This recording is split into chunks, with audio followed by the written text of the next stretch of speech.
इस कार्यक्रम के प्रसारण पुण्यार्जक हैं श्री राजेंद्र प्रसाद जैन, श्रीमती ममता जैन, श्री प्रशांत जैन, श्रीमती दिव्या जैन, पारस जैन, श्री भरत जैन, श्रीमती सौम्या जैन एवं समस्त परिवार मुंबई।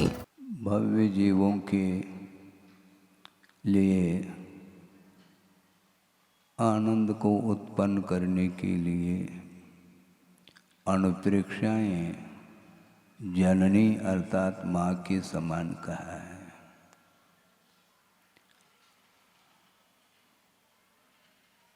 और आनंद जो आता है वह पर पदार्थ को लेकर के नहीं आता। ये हमेशा ध्यान में रखने योग्य विषय है। यद्यपि पर पदार्थों को लेकर के भी आनंद तो आता है महाराज, एक मान्यता है इसकी। वह आनंद जो आता है वह आत्मिक आनंद नहीं है, उसमें स्वाधीनता का अनुभव नहीं होता। आनंद जो आता है वह दूसरे के थ्रू आ रहा है। आपने स्विच ऑन किया है इसलिए प्रकाश है, यही पराधीनता है। और स्विच ऑफ कर दिया तो अंधकार छा जाता है। उसी प्रकार यह परिणति है। ज्ञान के माध्यम से आनंद आता है, उस आनंद का स्रोत कौन है? आनंद का अनुभव किसे होता है, किसके माध्यम से होता है? आनंद आता तो है लेकिन मोहजन्य आनंद अलग है, जो कि वह संसार के लिए कारण माना है। उसमें भी आनंद का ही अनुभव होता है, किंतु उसमें रौद्र ध्यान होता है, ऐसा आगमकारों ने स्पष्ट उल्लेख किया। 5 इंद्रियों के माध्यम से विषयों का ग्रहण होता है। 5 इंद्रियों के माध्यम से विषयों का ग्रहण होता है और उन विषयों के ग्रहण के माध्यम से उसे आनंद की अनुभूति हो रही है। और वह आनंद संसार के विकास के लिए कारण है, ऐसा कहा।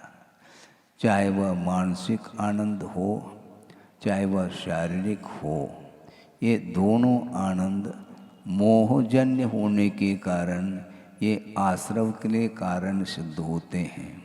और इनसे ऊपर उठ कर के वस्तु तत्व के चिंतन में जो लग जाता है साधक, उसे जो आनंद का अनुभव होता है वह आत्मिक आनंद माना जाता है। आपको आत्मिक आनंद अच्छा लगता है क्या शारीरिक और मानसिक? पूछने से सभी लोग यही कहेंगे कि महाराज हमें आत्मिक आनंद अच्छा लगता है। लेकिन जो आत्मिक आनंद आता है वह स्वाधीन होता है, वह पराश्रित नहीं होता।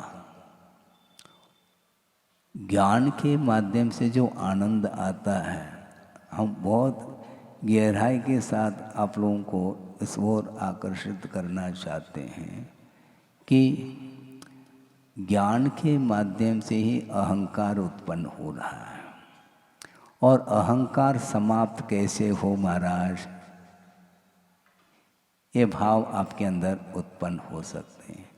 सीधा सा है इसका उत्तर कि अहंकार को समाप्त करना चाहें तो स्रोत ज्ञान को लेकर के अहंकार हो रहा है।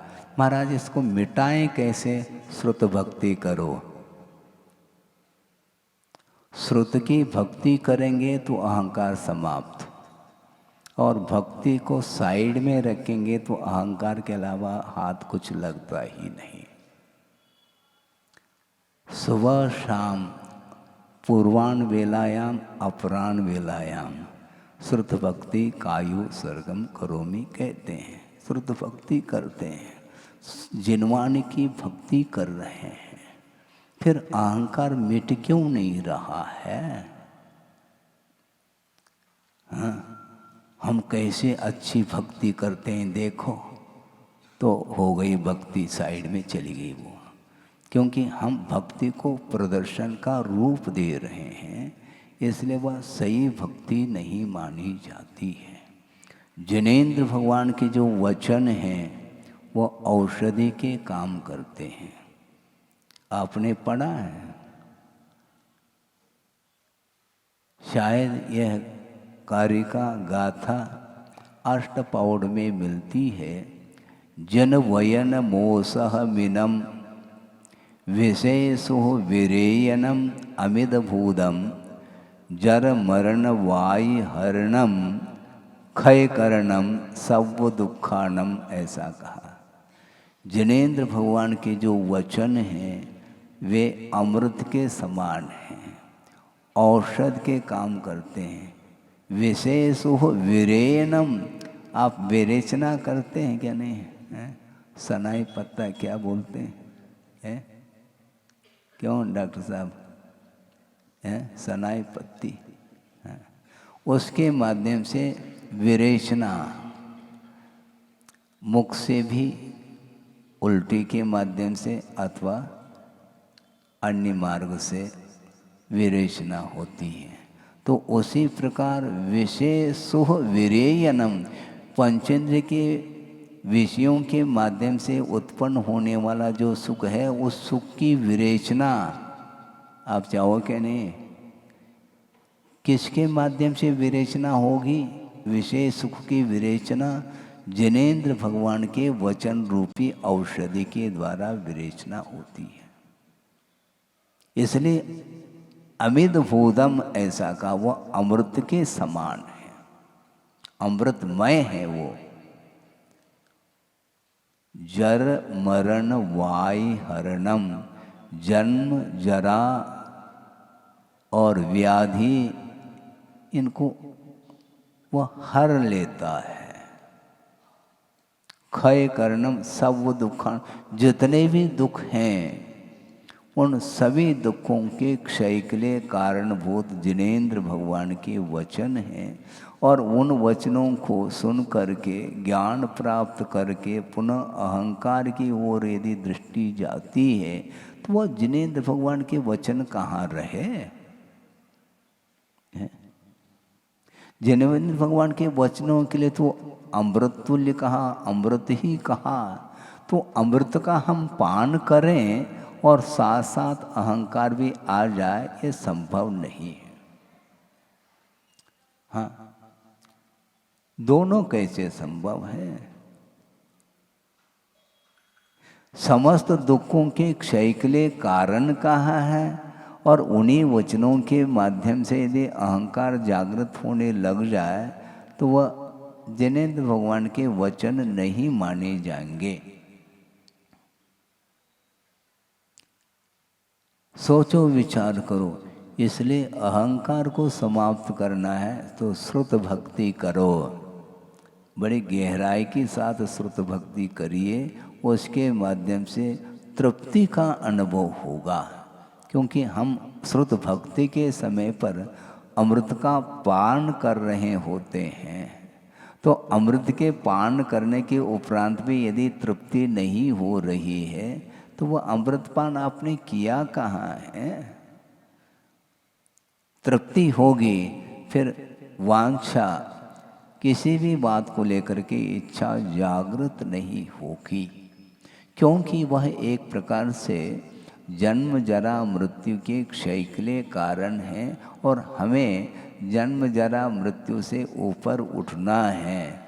ऊपर उठना है तो सही तरीके से जिनेंद्र भगवान के वचनों का पान करिएगा आप।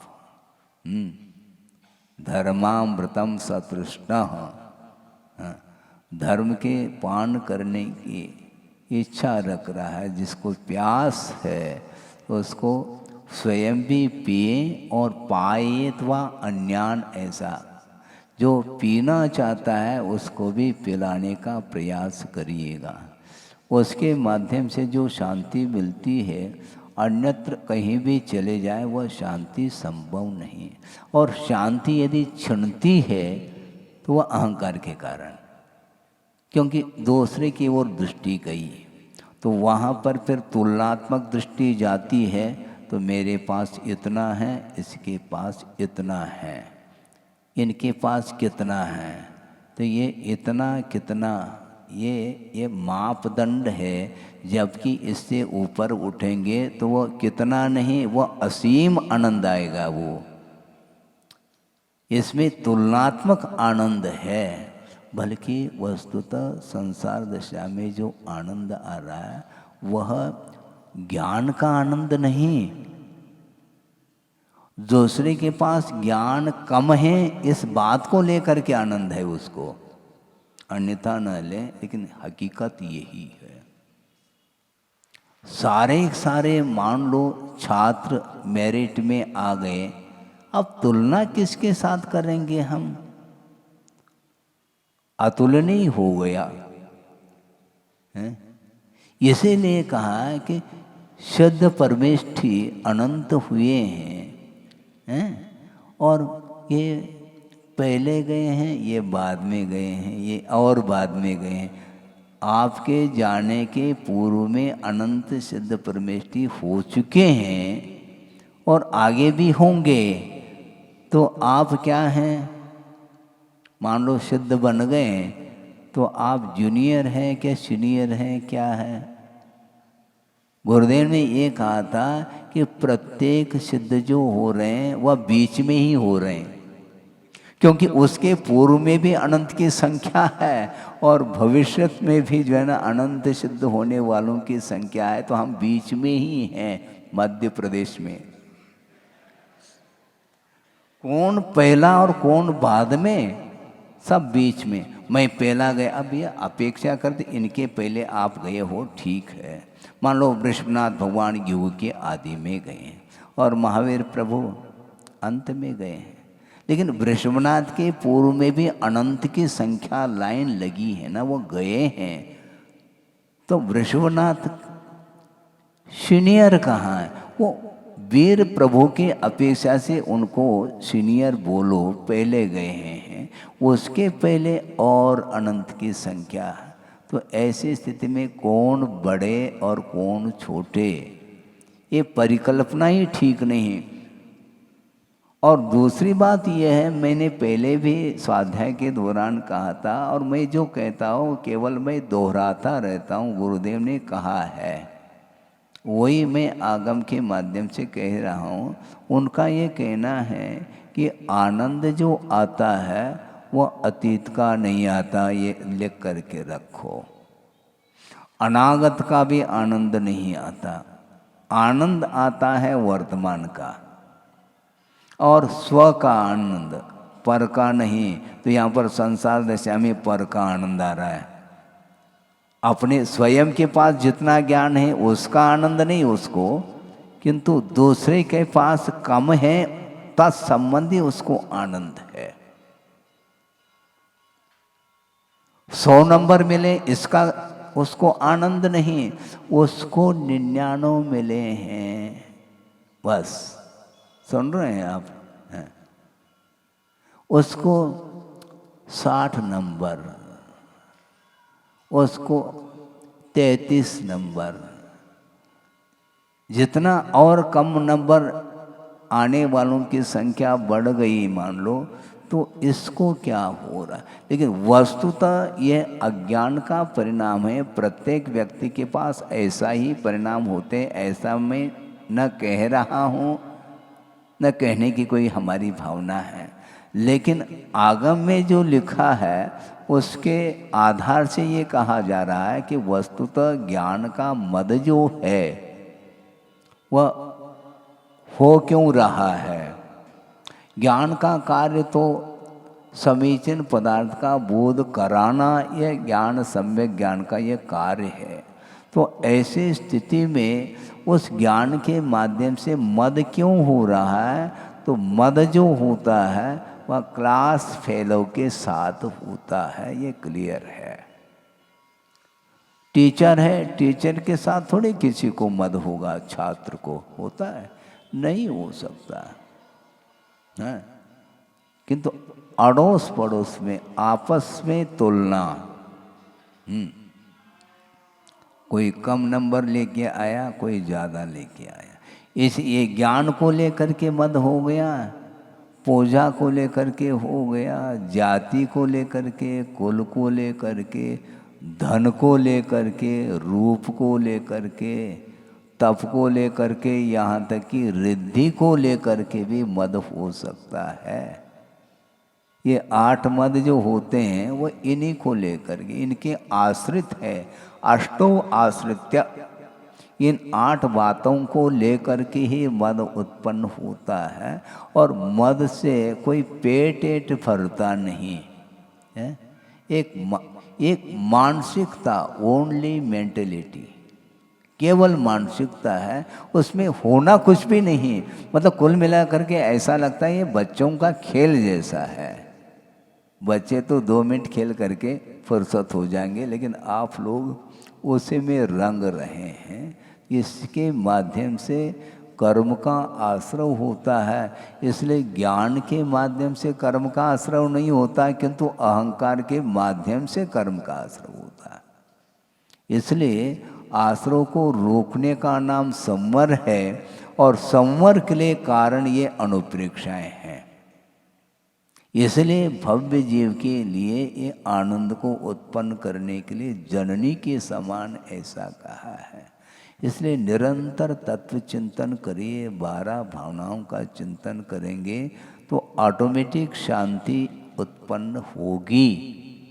और वह शांति जो होती है वह मात्र ज्ञान के द्वारा नहीं, आस्था के बल पर शांति होती है। और आस्था को मलिन करने का यदि कोई साधन है तो वही अहंकार आदि। ये मद के माध्यम से सम्यक दर्शन मलिन होता है और ज्ञान भी मलिन होता चला जाता है। तो इसीलिए अपने को अहंकार को कैसे मिटाएं। उत्पन्न कहाँ से हो रहा है ये देखो, उद्गम स्थान।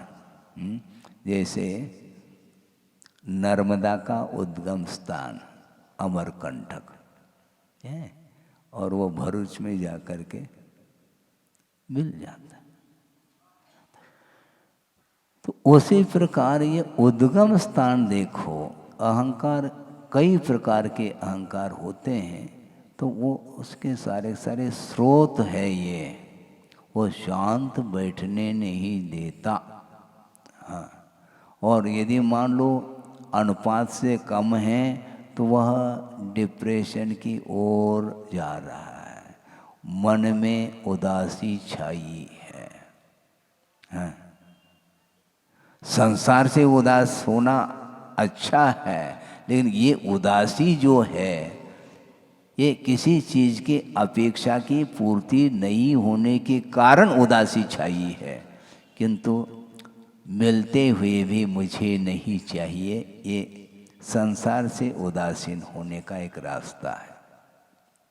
दोनों में उदासी जैसी लग रही, नहीं मिलने के कारण उदास हो रहा है और मिलने के उपरांत भी वह उदासीन है, यानी उसकी अपेक्षा नहीं रखता है। वो उदासीन आश्रम है। आश्रम ही उदासीन होता चला जा रहा है। वहाँ पर जाने वालों की संख्या बहुत कम है, क्योंकि संसार से उदासीन जो होता है वही जा कर के उसको कहीं भी मन नहीं लगता, न शहर में न और कहीं भी। वह सीधा चलो कहाँ, आश्रम चलो। तो गुरुदेव ने प्रबंध भी किया है। साधिका आश्रम अलग है और भी वृद्धाश्रम आदि सारे सारे आश्रम हैं। श्रम नहीं करो, आश्रम में जा कर के विश्राम मिलता है। किसके लिए? कषायों के लिए। अन्यत्र चाहेंगे अब ज़्यादा बजाओ नहीं तो अपने आप बजता चला जाएगा। बजाना पड़ता है, और बजाने से किसको आनंद आ सकता है? जो बोल रहा है उनको आनंद आ सकता है। बहुत रिस्क है, यही तो चर्चा चल रही थी वहाँ पर। ये 22 परिचय होते हैं, उसमें एक अज्ञान परिचय भी होता है और एक प्रज्ञा परिचय भी होता है। इन दोनों के ऊपर विजय प्राप्त करने के लिए कहा गया है।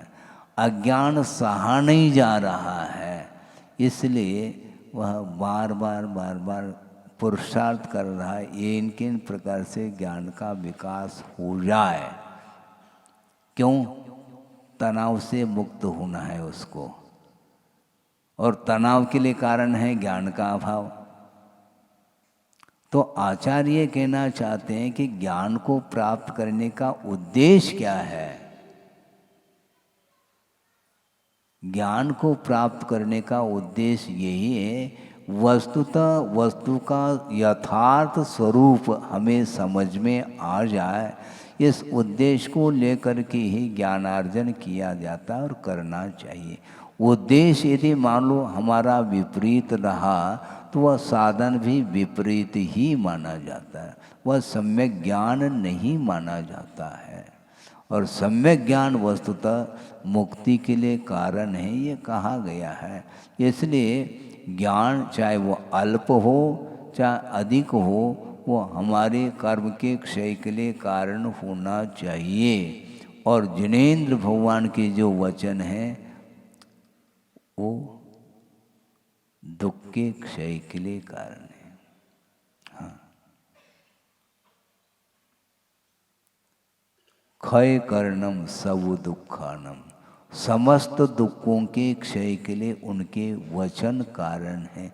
हम भी बोलते हैं और वो भी बोलते हैं, उनके वचन समस्त दुखों के क्षय के लिए कारण हैं और बाकी लोगों के वचन कारण नहीं है। ऐसा क्यों? यही तो वचन और प्रवचन में अंतर है। जिनेंद्र भगवान के वचन प्रवचन माने जाते हैं और आम जो व्यक्ति हैं उनके वचन तो वचन ही माने जाते हैं। प्रवचन का अर्थ ये होता है कि आगम के अनुरूप जो वचन निकलते हैं उसका नाम प्रवचन बोला है। और प्रवचन भक्ति भी एक षोडश कारण भावना में वो भक्ति आती है। तो जिनवानी की भक्ति करो, उसके माध्यम से ज्ञान उत्पन्न होगा और उसके माध्यम से रास्ता प्रशस्त होता चला जाता है। इसलिए ज्ञान के माध्यम से यदि अहंकार उत्पन्न हो रहा है उसके निमित्त से, तो वह ज्ञान वस्तुतः वह परिग्रह का रूप लेता है। हाँ, फिर वह इच्छा निरोधः तप कहा, और ज्ञान के माध्यम से और इच्छा जागृत हो रही और बढ़ जाए और ये और क्या है ये है? और से क्या मतलब है? एक मोमबत्ती जला दो 10 जला रहा है, ज़्यादा प्रकाश, ज़्यादा से कम से क्या मतलब है? केवल अपने को पढ़ना है, दूसरे को पढ़ना, मान लो किसी को पढ़ना है तो वो जला लेगा ना, उसकी चिंता तुम क्यों कर रहे हो? है? अपनों को प्रकाश में वस्तु तत्व का बोध हो जाए। कल भी हमने बात कही थी, ज्ञान को स्वपर प्रकाशी कहा है। अपने आप को भी प्रकाशित करने की क्षमता उसी ज्ञान में है और दूसरे को भी प्रकाशित करने की क्षमता। जीव के अंदर कितने गुण हैं? अनंत गुण हैं। उन अनंत गुणों को प्रकाशित करने की क्षमता ज्ञान गुण में है। अनंत गुणों का जो अस्तित्व है उसको बताने वाला ज्ञान गुण है। लेकिन आनंद किसको आ रहा है? ज्ञान को नहीं आता, आत्मा को आता है। जो ज्ञानी है वह आनंद का अनुभव करता, न कि ज्ञान। ज्ञान और ज्ञानी में अंतर है, धन और धनी में अंतर नहीं है क्या? धन को आनंद आ रहा है क्या धनी को आ रहा है? मुझे बोलो। है धनी जो धन रखता है वह धनी, जो ज्ञान रखता है वो ज्ञानी, जो मोह रखता है वो मोही।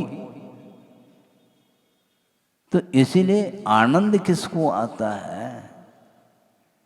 ज्ञान गुण के द्वारा आत्मा को आनंद का अनुभव हो रहा है। मतलब कुल मिला करके ये देखेंगे कि आत्मा भी स्वतंत्र नहीं है। किसके द्वारा आ रहा है? ज्ञान के द्वारा। और ज्ञान में कमी आ गई तो आनंद में कमी आ गई।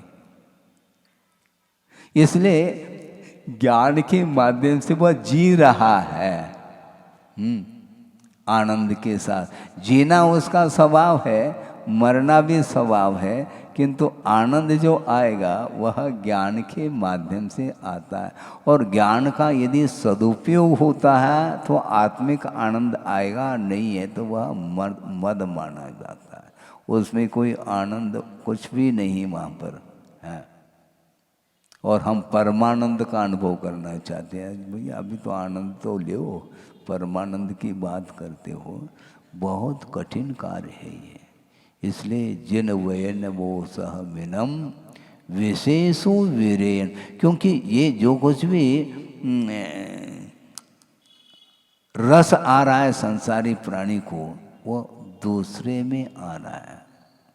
आत्मगत रस आना अलग है। आत्मा में कोई रस नहीं है। वो रसातीत है, वर्णातीत है। और सामने वाला क्या सोच रहा है? देखो मेरा रूप तो देख लो हो, है? किंतु आत्मा कलरलेस, उसका कोई कलर, कोई रंग है ही नहीं। वर्णातीत, इसलिए वर्णनातीत भी है वो।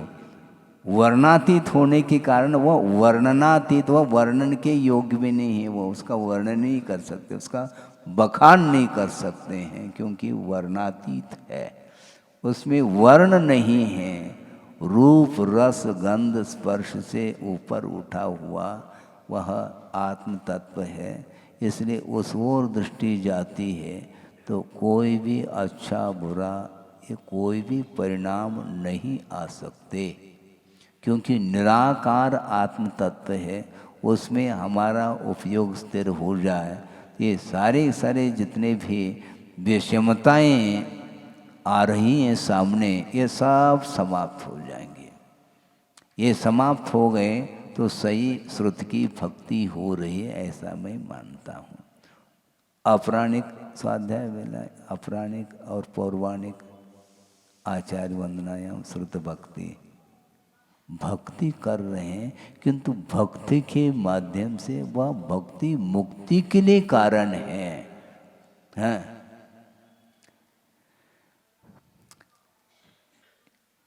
मूल इसमें यह है कि बार बार चिंतन करने की आवश्यकता इसलिए है क्योंकि वह चिंतन करते एक बार में, मान लो 1 करोड़, अन्यथा नहीं लेना, एक विषय को रखा जा रहा है।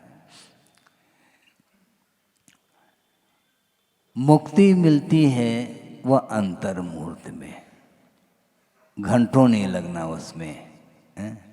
और इधर घंटों लग रहे हैं अनुप्रेक्षा के लिए, क्योंकि अनुप्रेक्षा में भी एकाग्रता नहीं। जिसको ज़्यादा समय लगेगा उसका ज्ञान कमजोर है, ये मानना पड़ेगा। तुलनात्मक दृष्टि से गुरुदेव ने कहा था कि मान लो 2 व्यक्ति हैं और दोनों को समान अंक मिले हैं, अब क्या करेंगे इसमें?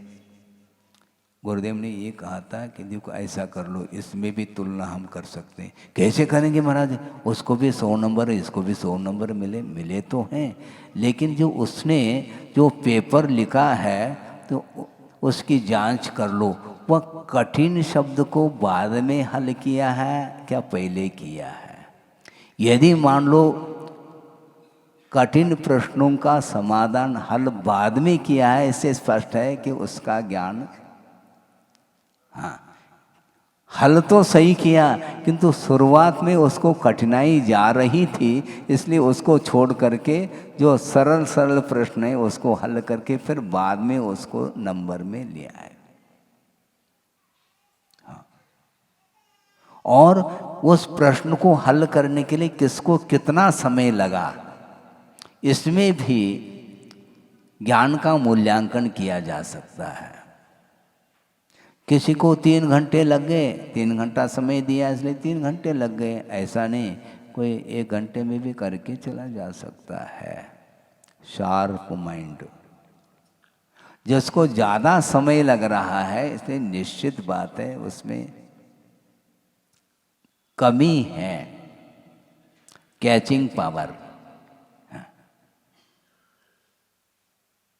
ये सब होता रहता है, तो इसीलिए ये सब मन को एकाग्रता जल्दी आ जाती है, तो वह कोई भी पदार्थ उसको प्रभावित नहीं कर सकता। इसलिए नहीं कर सकता, जो पदार्थ प्रभावित करने योग्य है उस पदार्थ को लेकर के भी वह संवर कर रहा और निद्रा कर रहा है, इसलिए प्रभावित नहीं कर सकता। वह किसी ने प्रशंसा कर ली, वो भेद डाल ही नहीं रहा है, क्योंकि शब्द तो शब्द है, निंदापरक शब्द भी आखिर शब्द ही तो है, और प्रशंसात्मक जो शब्द है वो भी शब्द ही है, और दोनों कर्णेंद्रिय के विषय बन रहे हैं। अब हो क्या रहा है इसमें?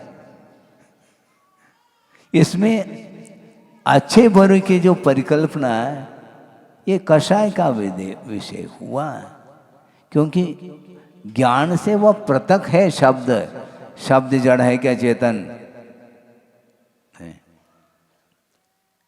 बोलो, जड़ है, जड़ ही है, क्योंकि चेतन अमूर्त होता है।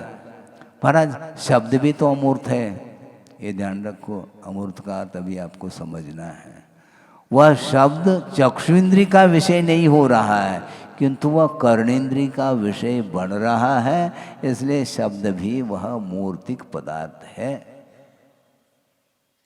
हाँ, किसी न किसी का इंद्रिय का जो विषय बन रहा है वह मूर्तिक वस्तु ही बन रही है, और अमूर्तिक वस्तु को हमने आलम्बन ले लिया तो शब्द एक तरफ चले जाएंगे। सद्धो नानम न हवदी कहा, शब्द ज्ञान नहीं और शब्द में उलझा हुआ है।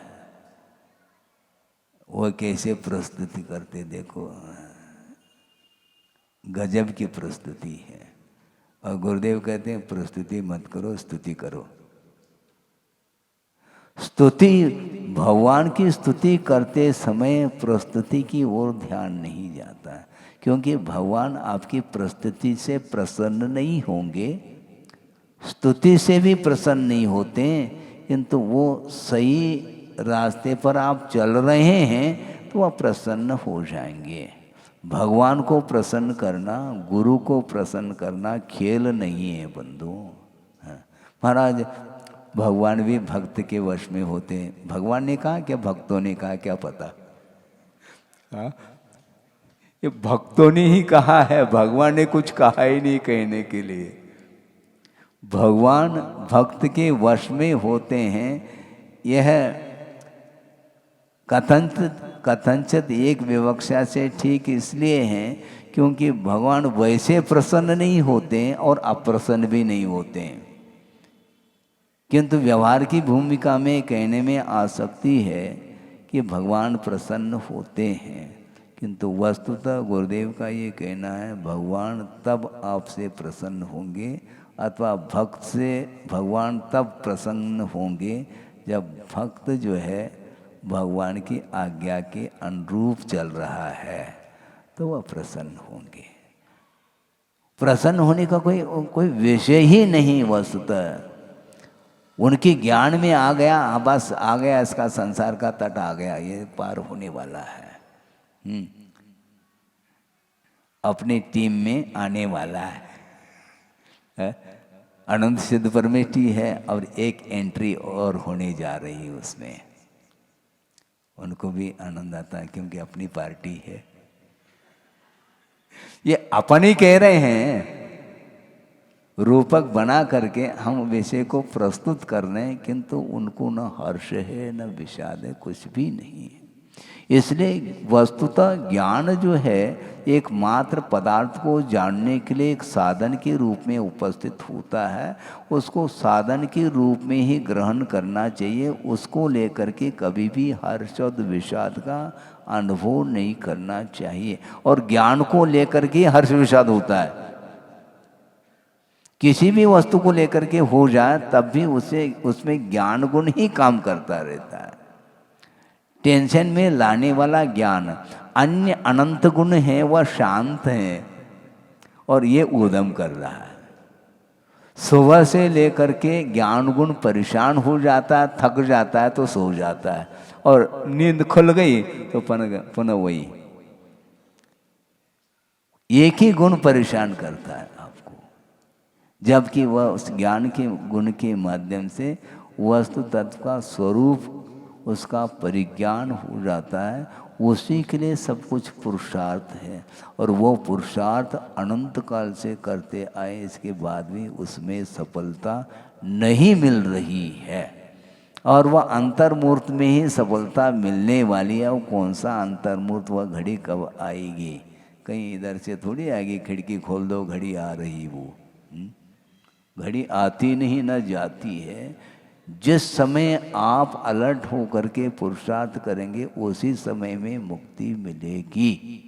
काल के द्वारा मुक्ति नहीं मिलेगी, ज्ञान के द्वारा मुक्ति मिलनी है। प्रतीक्षा मत करो। आदत है प्रतीक्षालय में जाकर के बैठने की आदत है। प्रतीक्षा क्यों करते हो? कोई प्रतीक्षा नहीं, क्योंकि प्रतीक्षा में भी आकुलता, हमको मतलब नहीं। जब गाड़ी आएगी तब बैठेंगे, क्या दिक्कत है अपन को? है? आज नहीं कल आएगी वो। बैठना है हमें, कोई प्रतीक्षा नहीं, कोई विकल्प ही नहीं। बस एक ही लक्ष्य है, आगम के अनुरूप हमें आगे बढ़ना, बस बढ़ता चला जाता है। तो इसीलिए ये सारे अनुप्रेक्षाएं जो है ना, ये संवर के लिए कारण सिद्ध हो रहे हैं। इनके माध्यम से आश्रव रुकता है। इस कार्यक्रम के प्रसारण पुण्यार्चक थे श्री राजेंद्र प्रसाद जैन, श्रीमती ममता जैन, श्री प्रशांत जैन, श्रीमती दिव्या जैन, पारस जैन, श्री भरत जैन, श्रीमती सौम्या जैन एवं समस्त परिवार, मुंबई।